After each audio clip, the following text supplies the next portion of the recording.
After years of trial and error, I'm gonna show you what I found to be the perfect way to play Minecraft. I'm talking every single quality of life mod, game setting, and launcher that I personally use myself every time I play vanilla Minecraft to get the best possible experience, and how you can set up all of this yourself. But the first thing we need to tackle is how we actually load Minecraft, the launcher. What you're gonna do is delete it. Yes, get rid of it. We will never be using the official Minecraft launcher ever again. Why? Well, do we really need all of this bloat? Or for Microsoft to tell you that installing mods could be unsafe? Or how about them collecting data on you with no option to turn it off? Yeah, no thank you. And here's our excellent replacement, Prism Launcher. If you recognize this layout, it's actually a fork of another very well-known launcher called Multi-MC, and it improves upon it in a few different ways. First of all, there's zero bloat, except for this cat. All you have to do to play Minecraft is simply add an instance, select your Minecraft version, and hit OK. And what's awesome about this game instance system is, let's say I want to play an older version of Minecraft, like Minecraft 1.0. I can add that, and it creates its own game folder completely separate from other instances, so it doesn't mess up my settings or keybinds when switching versions. But where this launcher really shines is the tools and customization you get with each individual instance. Like if I click this one and click Edit, and then go to Version, I can install a mod loader to this particular instance, which basically allows many game mods to work with each other. In this case, we're going to use Fabric. Yep, it's that simple to install. Now that our mod loader is ready, it's time to download mods.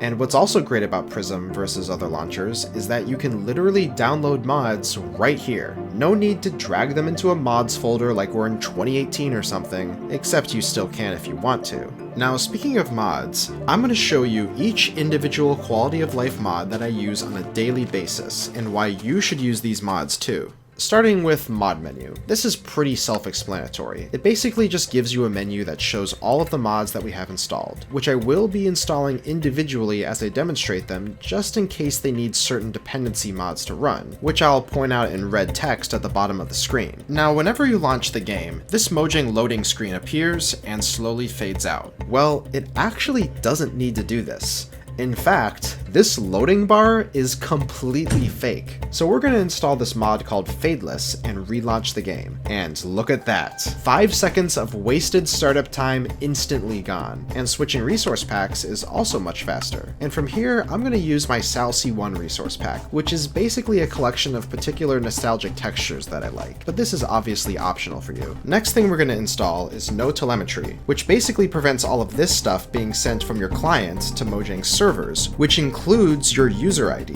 Now, back in the day, there actually used to be an option to turn this off, but Mojang has of course removed that because it's 2025 and you're not allowed to choose anymore, unless you download this mod. We're also going to install No Chat Reports, which basically removes user ID signatures from your chat messages unless the server you join forces them. You can also disable the annoying unsigned messages warning that you get when you join servers that have chat signing turned off. Some servers also like to force you to use their resource pack, otherwise you can't join. Well, with this resource pack bypass mod, which you will have to drag in manually as it's not available through the launcher, it'll completely bypass the resource pack requirement. Easy. Now, if you have multiple Minecraft accounts, this in-game account switcher mod is super convenient for quickly switching between them without having to close the game. Now, what if a Minecraft server you're trying to join is older than the version that you're on? Well, if you install ViaFabricPlus, you can join literally every single Minecraft version down to Classic. However, do keep in mind that it can be a bit buggy with certain servers.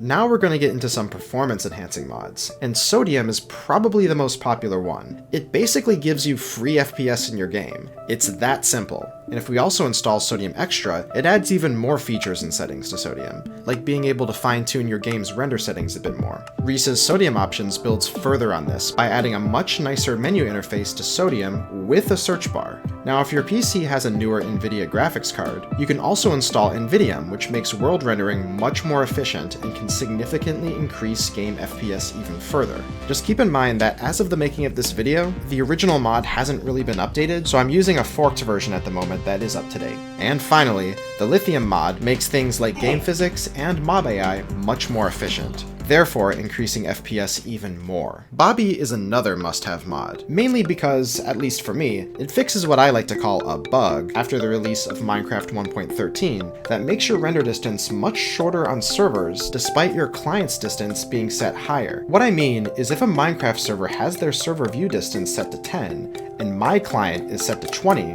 I can still only see 10 chunks out. Even if I load more chunks and look behind me, my client still unloads them. This mod pretty much fixes this and allows me to keep those further away chunks loaded for however long I want, which can be specified in the mod settings. I can even relog and still see the loaded chunks. Awesome. Fabrishot is a pretty cool mod because it allows you to take screenshots at much higher resolutions than the game could otherwise output, which allows me to zoom far into screenshots like this without losing quality. Now, JourneyMap is a great mini-map that I've used for years. There's tons of settings to make the map look exactly how you want, and you can turn off stuff like players or mobs depending on what the server you play on allows. Zero's minimap is also a great option too, if you prefer that. Lighty is another mod that simply shows you if a mob can spawn based off of the light level of an area. This can be useful if you want to light up a large space, especially in the daytime since you can't necessarily see the light being produced, which would then prevent mob spawning at night. Controlling is a mod that simply adds a search bar to your keybinds list. Very useful, especially if you have a lot of mods that have different keybinds. Shulker Tooltip is also super useful for quickly seeing what's in all of your shulker boxes, rather than those short text descriptions. I honestly don't know why Mojang doesn't add this to the game.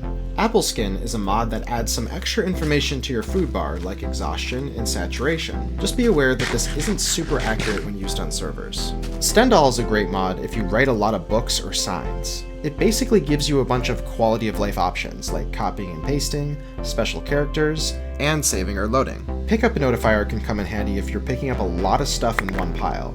It pretty much just tells you how much of what you just picked up. Boat View 360 is pretty self-explanatory. It gives you the ability to rotate your field of view 360 degrees, which is otherwise restricted without this mod. Freecam is also super useful for flying around client-sided to get an overall view of your base. The only thing is that some servers probably don't allow mods like this because it could be considered cheating, so use it at your own risk. And speaking of cheating, if you play on a server that allows that, like 2b2t, then Meteor Client is probably the best free one to use. From my experience, it tends to have the most features and the best customization I've ever used out of any free utility mod. If you want me to make a dedicated video about the perfect mod setup for Anarchy servers, let me know.